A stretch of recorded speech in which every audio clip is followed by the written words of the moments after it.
God bless.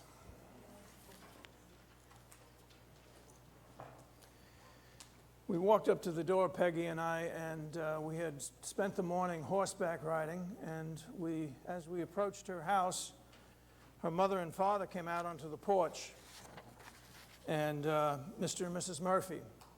And it was, they said to me that your parents have called and asked if we would give you a ride home. And Peggy and I had been dating for about a year, and I couldn't imagine why this would be, because Mr. and Mrs. Murphy didn't particularly like me, and they had good reason not to, since I was dating their daughter. So I was wondering what had happened, but we got into the car, Peggy and I got in the back. Mr. and Mrs. Murphy, again, they hardly ever spoke with me. And so we got into the back seat, and I'm thinking, as we're driving to my house, which is a couple of miles away, I'm thinking, did I do something wrong? Did something happen at school that I forgot about? Did the police, going through my head, I hadn't committed any crimes as of late that I knew of that I was guilty of. Running all of these scenarios through my head, then the thought came that maybe my grandmother was sick, or maybe somebody in the house, somebody in our family got hurt. Maybe my brother Jimmy something had happened to him. And so by the time I asked the Murphys, what's going on? They said, well, your parents will tell you when you get home. So I just about jumped out of the car, and I ran up the steps of the porch of my house and opened up the door, ran into the front door goes right into the living room. I go into the living room. When I enter into the living room, I see sitting in the living room, in the couches and the chairs, is Liz and Ethel and Mrs. Rapp and Mrs. Revere and my grandmother and all of these women that are sitting there, and they all know my mother, but they don't all know each other, neighbors and friends and family, and they all, when they saw me walk in the door, they had this look of horror on their face. And as I looked at their faces, I could see that they had been crying. Sorry. And, there was something terribly wrong. I said, where's my mother? Where's my mother? And they said, she's in the bedroom. So I ran down the hall. I knocked on the door, and as I knocked on the door, I opened it up. I walked into the room. My mother was laying on the bed face down. She jumped up when she saw me. I could see that her face was swollen and that she had been crying. I said, what is the matter? What is the matter? She said, Johnny is dead. I said, Johnny is dead? What do you mean? He was killed. I yelled out, God, how could you do this? Oh my God, how could you allow this to happen? Not Johnny, let it be me, please. I immediately thought that my brother John, his death, having been killed in Vietnam after being there for 10 days, was God's fault. I thought it was him that was responsible for this, that he could have prevented it or that he did it. And as the time went on in that day, later on in the day, I went to the church. I thought if I could go into the church and pray, I'd find some solace and some peace. And I got to the church, it was locked. It was like 5:30, 6 o'clock. The church was locked, so I went over to the rectory where the priests live, and I knock on the door. And this young man answers the door and says, I explained to him why I wanted to go into the church. The church was locked. He said, well, the priests are eating now. Come back later. I said, what do you mean come back later? I'm not going to come back later. Get the priest to come out now. And we had a little bit of a tussle. I hit him. And then the priest came, and they took me over to the church. They opened up the church. They turned on the lights. And I went up to the front by the altar, and I started praying and crying out to God for answers as to why he would do this to me and to our family and to my brother. And then as I'm praying, I hear a commotion in the back of the church. I turn around and I look, and there's a police officer back there. And he's motioning for me to come forward. The priest called the cops on me. And the cop, when I walked to the back of the room, the cop was there. The cop said, I can't believe you called me. Can't you provide comfort for this kid, 16-year-old kid? The police officer drove me home.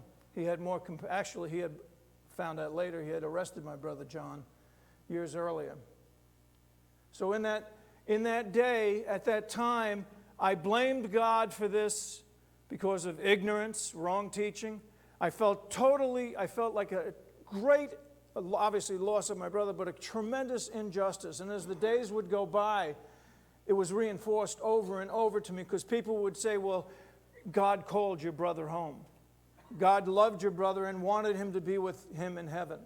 And and they kept on laying the blame, and at the memorial service there was the same thing, reinforcing over and over to me the injustice that I felt that God had done.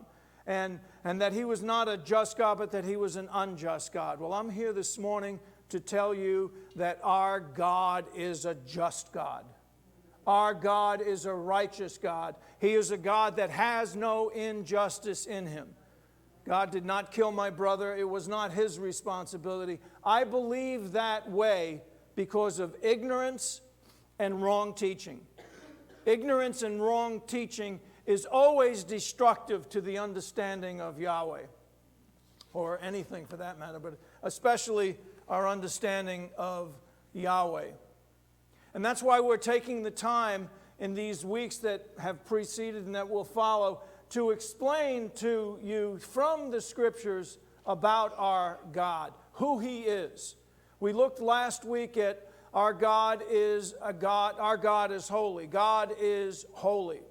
And that therefore we should be holy. But our God is holy. And then the week before that, we looked at this verse in Exodus 34, which says, Yahweh, Yahweh, God, compassionate and gracious, slow to anger, abounding in loving kindness and truth, who keeps loving kindness for thousands, who forgives iniquity, transgression, and sins, and yet by no means allows the guilty to go unpunished, visiting the iniquity of the fathers upon the children and the grandchildren to the third and the fourth generation. 2 weeks ago, John explained a number of these things about our God, that of his being compassionate and gracious, slow to anger and forgiving. He didn't really talk much about this thing about God will not leave the guilty unpunished. And I want to address that with you this morning, at least in part, that our God, because he is a God of justice, because he is a just God, he does mete out punishment when it is appropriate to do so.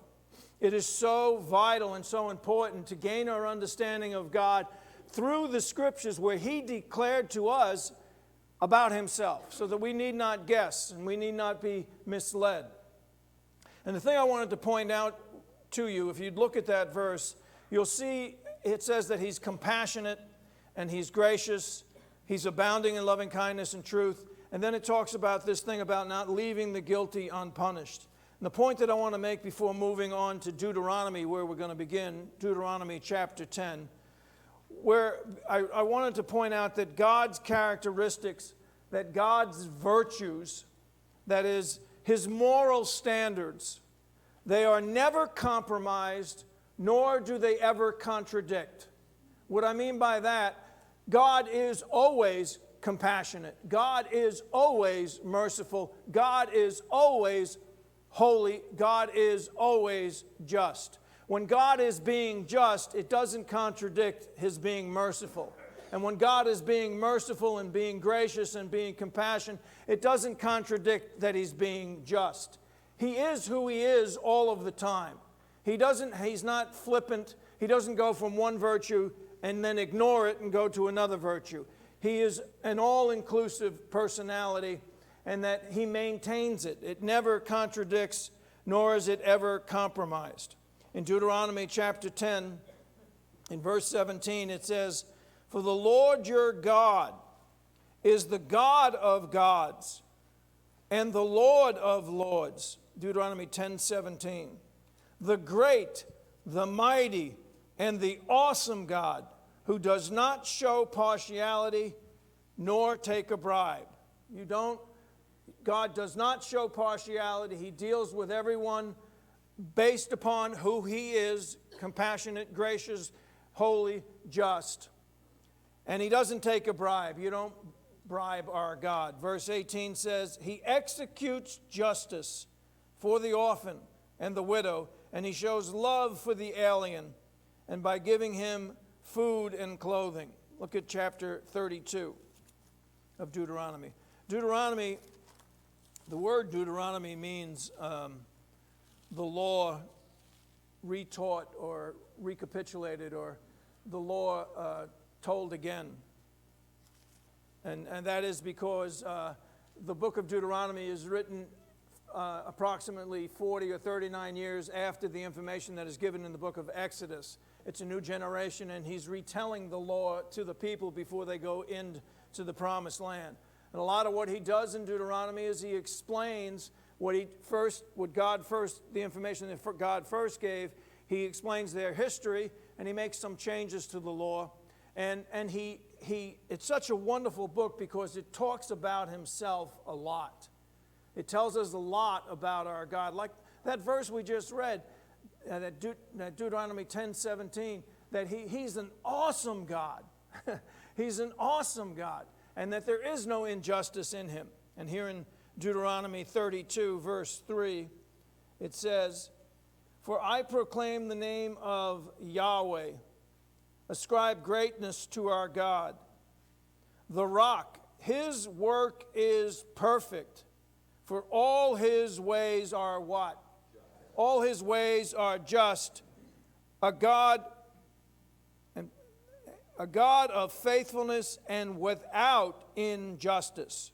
Righteous and upright is he." He's a perfect God. He's a just God. He's a faithful God. There is no injustice in him. I might not always understand the ways of God. I might not completely grab hold of why he is doing what he's doing or why he did what he did. But this much I know, he's a just God. So when I read in the Scriptures, the Scriptures identify for me who God is. And then when I read in the Scripture history, like the flood, I read the record of the flood, and everybody in the world died except for 8 souls. It'd be so easy for me then to turn around and say, well, this seems unjust. It seems wrong. But instead of doing that, what I do now is, because I understand what God says about himself, God is just, I look at that same record, and instead of judging God for his judgments, I ask him to give me understanding, because I know he's just. Where was your justice in this? Help me to see it. Help me to see your mercy in that, and your grace in that, and your compassion in that. Rather than questioning God, I say, well, I don't really understand this. Please help me to better understand. And he gives enlightenment, which is so wonderful. Look at Psalm 89. In the middle of your Bible, Psalm 89.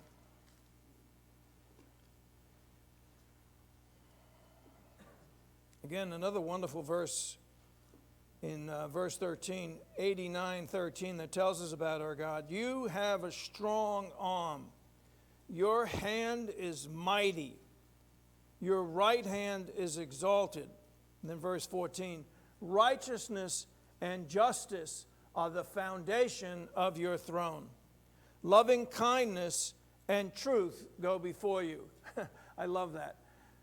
Righteousness and justice are the foundation of his throne.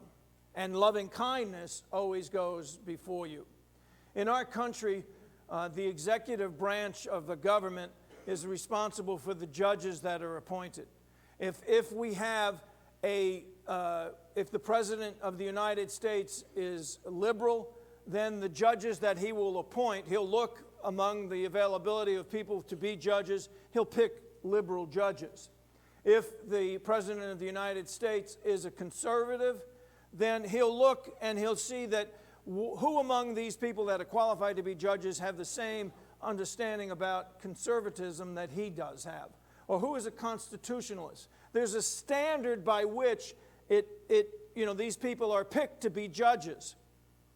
God's standard that makes him the perfect judge is the foundation of his throne is righteousness and justice, and loving kindness always goes before him. He is the only qualified right judge, that of the heavens and the earth. Look at Psalm 99. Psalm 99.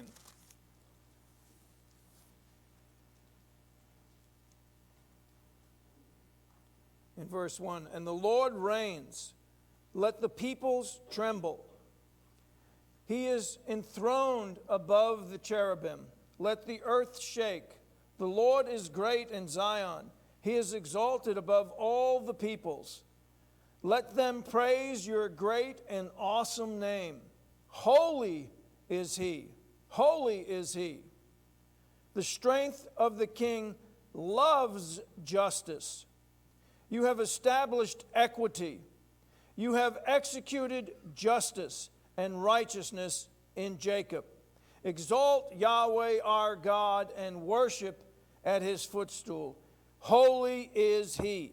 Our holy God is a God of righteousness, justice, and equitableness. Equity means it's a fair deal. What's good for you is good for me if we make a deal. He is an equitable God. He is a righteous God. He is a just God. He does not make mistakes in judgment. He is right in all of his judgments, and loving and merciful in all that he is in everything. Righteousness, justice, and equitableness originate from God, from the mind of God. Man does not have the ability to determine what's right or wrong consistently. And that's because we have a human nature that is, wanting. And we also live in a world that is governed by the devil. But God, look what it says here in Romans. Oh, the depths of the riches, both of the wisdom and the knowledge of God. How unsearchable are his judgments, unfathomable his ways. For who has known the mind of Yahweh? Who has become his counselor? None of us can give counsel to him. His ways are unsearchable. His knowledge is unsearchable. His judgments are unfathomable. And then it says in Isaiah, for my thoughts are not your thoughts, nor are my ways my ways, declares Yahweh. For as the heavens are higher than the earth, so are my ways higher than your ways, and my thoughts than your thoughts. The mind of God is so much bigger than our limited minds. He is so qualified to be just. He is just. God is just. He has infinite wisdom.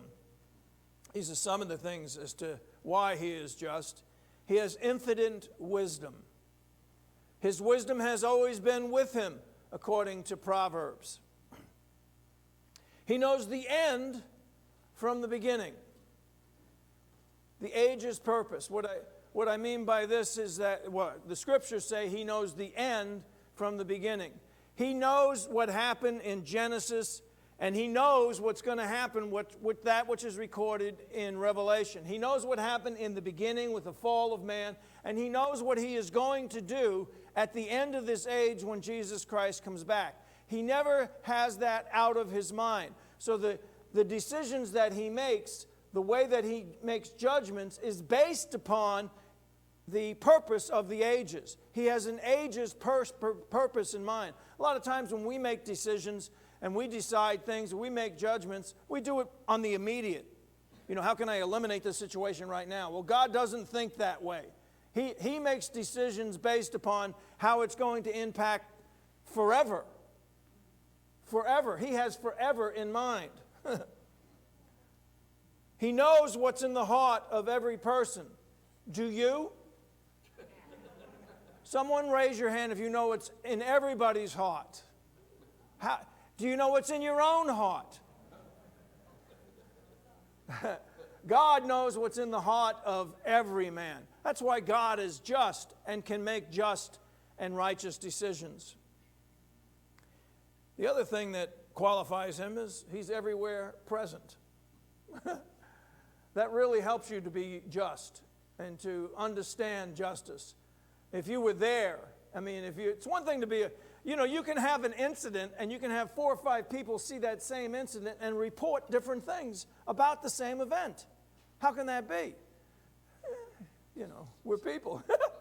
God is everywhere present all the time, and He knows what's in the hearts of people. And the other thing about our God is He remains faithful to His commitments and His covenants, which is something we don't always see.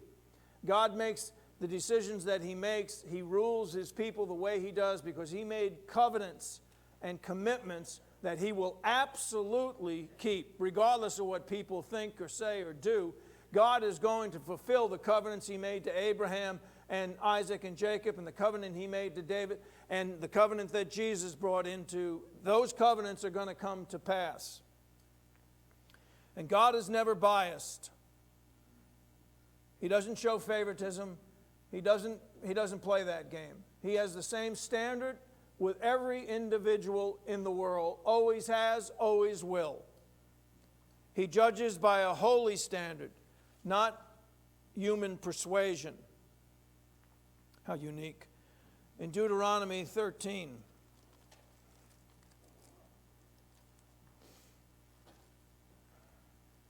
so often, kind of comparing God and His wisdom and His justness to man is, it's such a, there's no comparison. It's like a grain of sand to Mount Everest.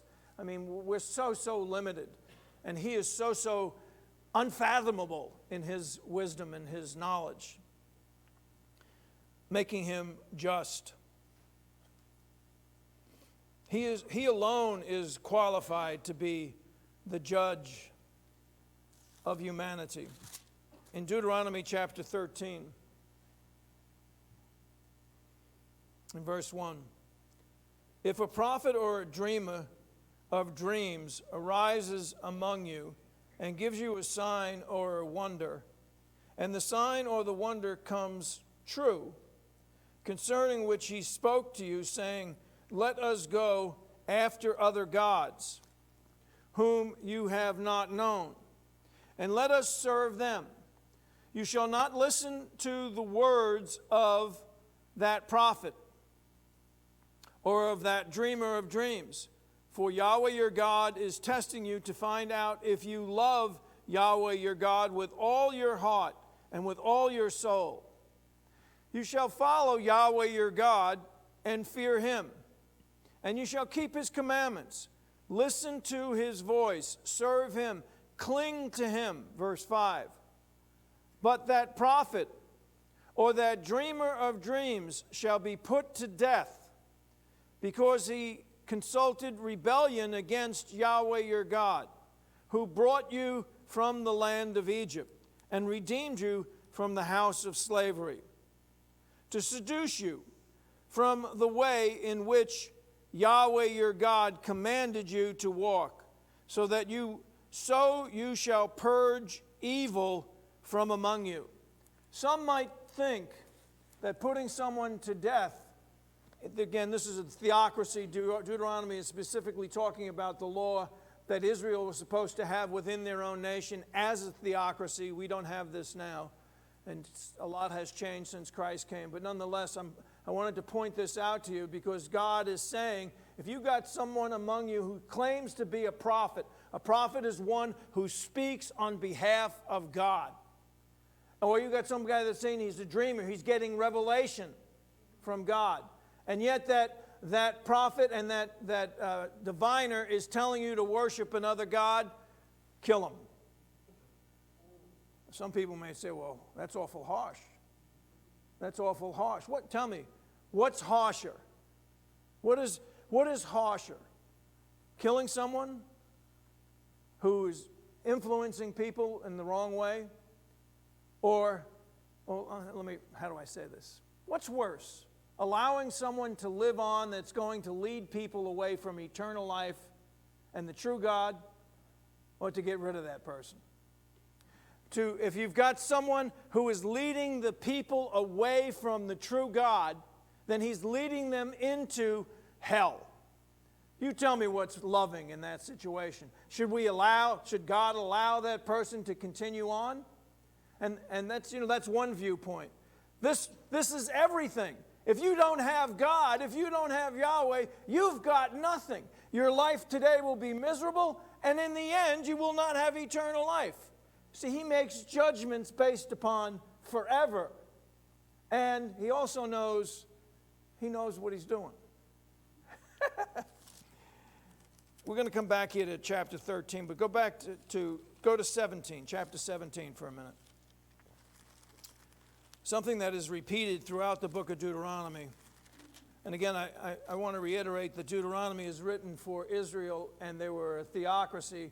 The United States is not a theocracy, so we don't kill people today that don't believe the way we believe. Although, no, we don't do that.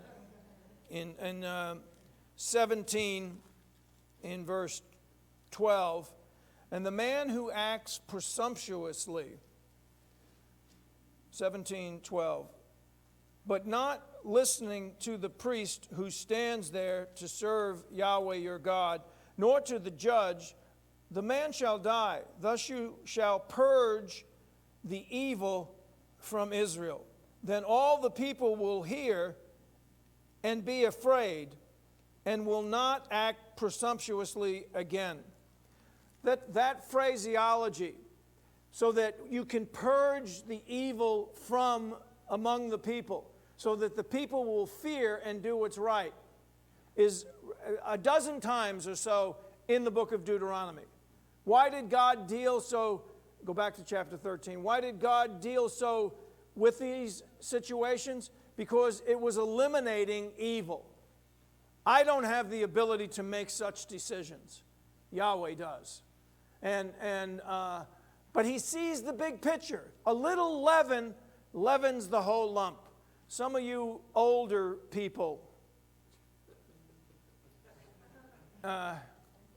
you have seen in your lifetime, no matter how old you are, this is true. I mean, you have seen in your lifetime the proliferation of evil. You have seen, when I was a child, when I was telling you about when I was 16 years old, the world that I lived in then, compared to the world that I live in now, the expansion of evil is almost incomprehensible to me. Things are so much more outwardly evil than they ever were when I was a child. A little leaven leaveneth the whole lump. When I was a child, it was understood that homosexuality was wrong.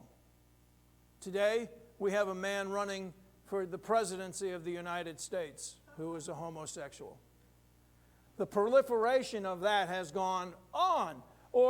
And I could use example after example after, and I don't mean that in a very critical way. It's just the Word of God states what's right and what's wrong, and if you don't hold tight to it, it gets worse. You know this in your own personal life. You let a little bit come in, and then the next thing a little bit more, and the next thing a little bit more, and the next, before you know it, you're addicted.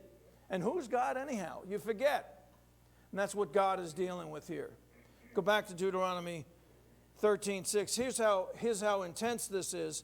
If your brother, 13:6, if your brother, your mother's son, or your son of your or daughter or wife you cherish or your friend who is your own soul, let me get my thoughts, catch up with that verse. I'm going to read it again. Your brother, your mother's son, your son or daughter, or the wife you cherish, or your friend who is your own soul entices you secretly, saying, let us go and serve other gods, whom neither you nor your fathers have known, of the gods of the people who are around you, near you or far from you, from one end of the earth to the other end, you shall not yield to him. Don't listen to him. And your eye shall not pity him, nor shall you spare or conceal him, but you shall surely kill him. Your hand shall be the first against him to put him to death, and afterwards the hand of all the people. So you shall stone him to death, because he is sought to seduce you from Yahweh your God, who brought you out from the land of Egypt, out of the house of slavery. Then all of Israel will hear and be afraid, and will never again do such a wicked thing among you.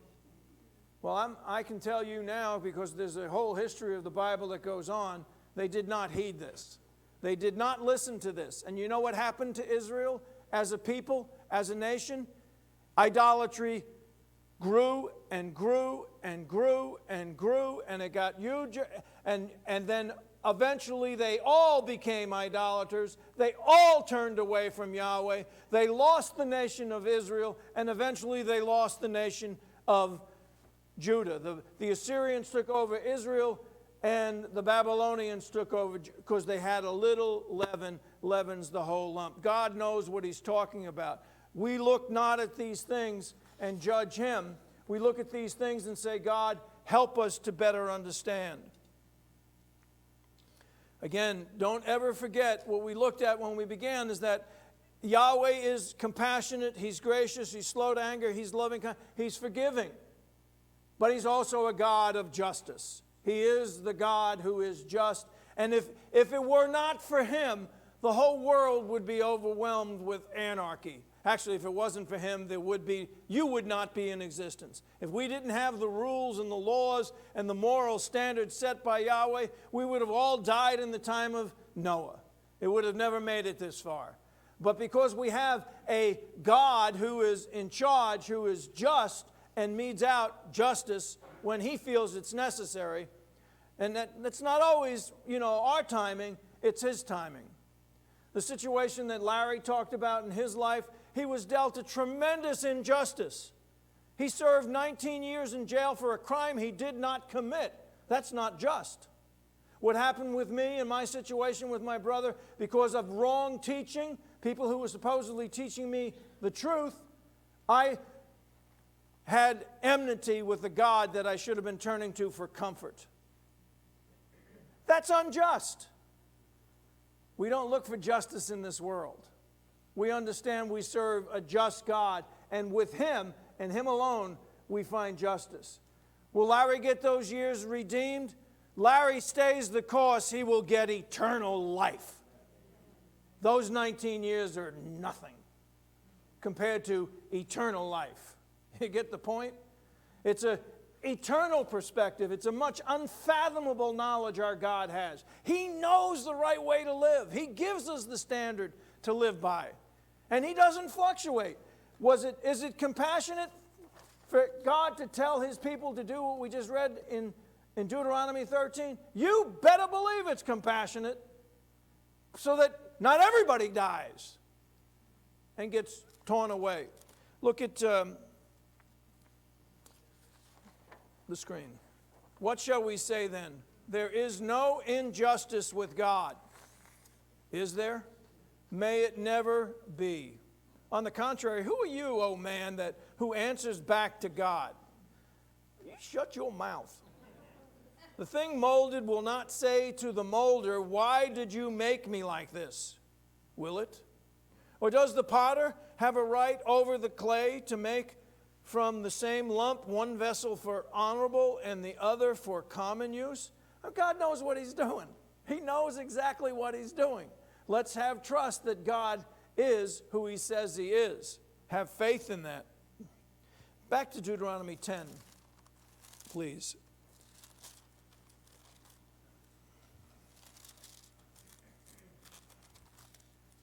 10:17 we read, right? For the Lord your God, the God of gods, the Lord of lords, the great, the mighty, the awesome God, who does not show partiality nor take a bribe. He executes justice for the orphan and the widow, and he shows love for the alien by giving him food and clothing. So show your love for the alien, for you were aliens in the land of Egypt. You shall fear Yahweh your God. You shall serve him and cling to him. You shall swear by his name. He is your praise. He is your God who has done these great and awesome things for you, which your eyes have seen. Look at chapter 16. Yahweh is just, therefore be ye just. You remember last week we looked in Peter and it said, God is holy, therefore be ye holy. God is just, therefore be ye just. God shows compassion and justice to the orphan and the widow. You do the same. God takes care of the alien. You do the same. Imitate God. Be like God. Be a just person. Don't take a little bit under the table. Don't try to cheat your taxes. Don't try to connive and rip people off.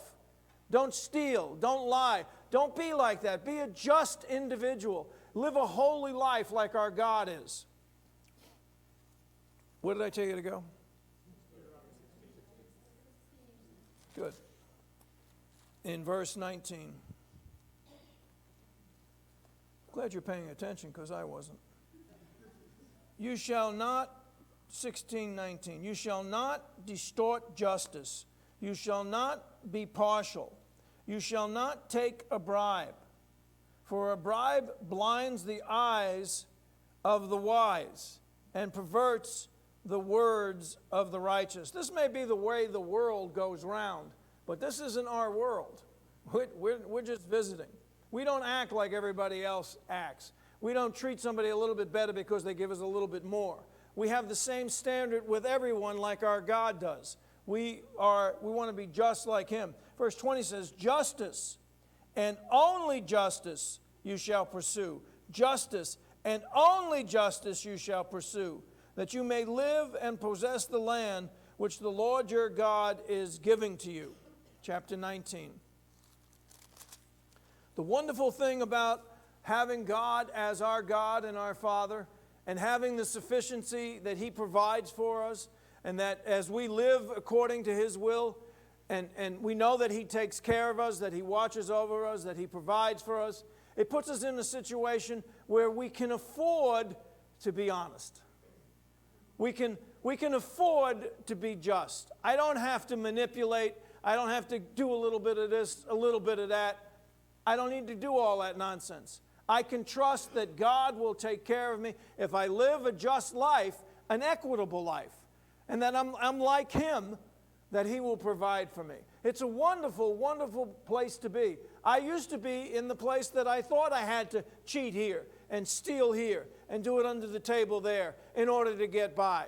But I don't believe that anymore because God is my Father and He is my sufficiency and He provides for us. In chapter 19, verse 15, a single witness shall not rise up against a man on account of an iniquity or of any sin which he has committed. On the evidence of 2 or 3 witnesses, a matter shall be confirmed. If a malicious witness rises up against a man to accuse him of wrongdoing, then both the man who had the dispute shall stand before the Lord, before the priests and the judges who will be in the office of those days. And the judges shall investigate thoroughly, and if the witness is a false witness, and he has accused his brother falsely, then you shall do to him just as he has intended to do to his brother. Thus you shall purge the evil from among you. The rest will hear and be afraid, and will never again do such an evil thing among you. Thus you shall show piety for life, or you shall show no pity for life. Well, before I read that, I have this thought that I wanted to bring to your attention, that there are countries in the world today that are not Christian, that have very, very little violence or stealing or robbery going on. When I was in China many years ago, as I was going through the, Beijing, that's the main city there. Yeah, Beijing, right? As I was going, they had posters on the wall of a guy that had been hung. And everywhere, was in the city. And I said, what is this? They said that they had a public execution a while back, And this was a photograph of that, where they got everybody together in the Colosseum, and they hung this guy because he was doing something that was wrong. So in China, you don't really have to worry about people stealing from you. And I've been in other countries in the East where if you stole, they cut your hand off. Now, this is the kind of place you could drop your wallet and be sure when you get back there, your wallet's going to be there. You know, not that I'm saying that we should be that we should do that. That isn't the point. Is that that's what he's saying to them in Deuteronomy. He's saying in a theocracy where God is at the center, when people do unholy things, there should be consequences so that everybody else doesn't do unholy things. And that's true in the church too. We don't live as they did in the time of Deuteronomy. We live in a different culture and a different society. But we can't allow in our midst people that are going to, a little leaven is going to leaven the whole lump. You know, I guess that's another subject for another day. We want all of the characteristics of our God, the love, the compassion, the forgiveness, and all the rest. In order for us to live like he lives, we've got to be in touch with him. He's got to guide us and direct us, or we're going to do it wrong. We don't have the ability within ourselves. But we need to be wise also as to what evil we permit to be a part of our lives and the people that we commune with. And I'd like to last of all talk to you about this last verse, which says, "Thus you shall now not show pity. Life for life, eye for eye, tooth for a tooth, and a hand for a hand, and a foot for a foot." That's why, by the way, JoJo's doing a little bit better. Please continue to keep him in your prayers. He's no longer getting oxygen. He's going to be coming home tomorrow, so continue to pray for him. And it says an eye for an eye, a tooth for a tooth. That was the Mosaic law. But when you go to the New Testament, everything sort of changes with Jesus. And Jesus says, "You have heard that it hath been said, an eye for an eye and a tooth for a tooth." You know what that is? That is, it's what is called a proportionate retribution and compensation. A proportionate retribution and compensation. Any society every society has some degree of this, where if you do something wrong, there is a punishment that goes along with that which is wrong. And then there is a retribution. If you stole something from somebody, there is a consequence that you would pay for it, but then you're supposed to repay it back. It's a commensurate retribution and compensation. And that's the way the whole Mosaic law was set up, is that if there was something that was done wrong, there would be consequences for it, and it should be made right. This is the way we should live in our lives also. But Jesus said, "You have heard that it was said, an eye for an eye and a tooth for a tooth. But I say unto you, if your brother slaps you on the cheek, turn to him the other also. If he takes your garment, let him have your other garment also. And if you're compelled to walk a mile, you go with him too." What is he saying? He's saying, give up those rights that are yours. Don't get involved in that whole judicial system. Don't go into court and spend all your time thinking about it. None of this was ever intended to be revenge. You know, the laws of retribution and compensation, they were never intended to be revenge, but they have turned into that. And Jesus says, we're bigger than that. Walk the high. It's not talking about when your house is robbed or somebody steals your car. It's talking about the insignificant matters of life. Somebody insults you. Somebody takes your garment. It's no big deal. Don't get all caught up in retaliating and all the rest of that. Live bigger than that. But justice does require that if you do something wrong, make amends. And, do what's right in making the thing right. Live a just life. God is a God of justice, and God wants his people to also be just and to live justly. Father, thank you for the opportunity to look at these wonderful things this morning. And I pray that you would guide us and direct us to live this way. Oh, one more point. Right in the middle of the prayer, right? Look at that verse up there. There's a day coming when Jesus comes back. He will delight in the fear of Yahweh. He will judge not by what he sees with his eyes, nor make decisions by what his ears hear, But with righteousness he will judge the poor, and decide with fairness for the afflicted of the earth. And he will strike the earth with the rod of his mouth, and he will, with the breath of his lips, he will slay the wicked. Also righteousness will be the belt about his loins, and faithfulness the belt about his waist. In that day, no one's going to jail for a crime that they didn't commit. No one is going to suffer because of the ignorance of Yahweh. Rather, there's going to be a knowledge of God that floods the world when Christ comes back, and he is going to rule the world with justice because he will judge by God's revelation. And then everything will be made right. And so, Father, we thank you for that glorious day that's coming. In the meantime, help us to live like you are. In the name of Jesus Christ, amen.